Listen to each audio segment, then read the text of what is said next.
Sydney, sans son opéra, sans son Harbour Bridge, c'est difficile à imaginer. Eh bien, figurez-vous que le courrier australien était déjà là à l'époque.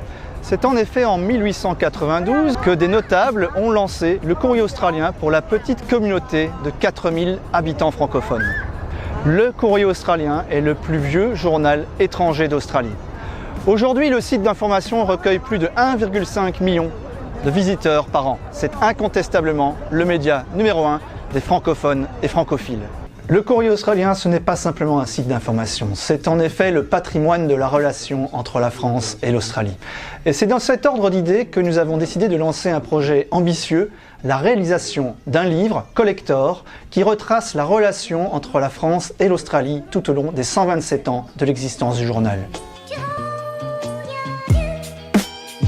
Au travers des archives, on va découvrir que la relation entre la France et l'Australie n'a pas toujours été aussi rose, contrairement à aujourd'hui. On va découvrir aussi que le journal a joué un rôle primordial dans l'instauration des différentes institutions franco-australiennes. C'est grâce au journal qu'a été créée la Chambre de commerce franco-australienne.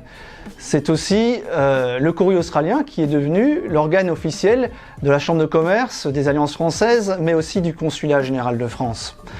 Le journal avait un rôle important pour relayer les informations d'actualité en France.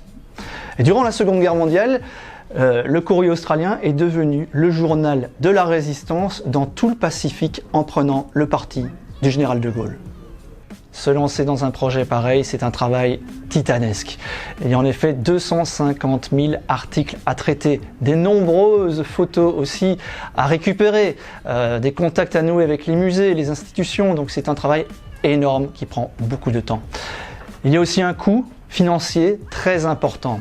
Certaines sociétés ont déjà été séduites par ce projet, comme BNP Paribas, Thales ou Nouvelle-Calédonie Tourisme. Mais aujourd'hui, ce n'est pas suffisant. Nous sommes toujours à la recherche de nouveaux partenaires, français, australiens ou francophones. N'hésitez pas à nous contacter.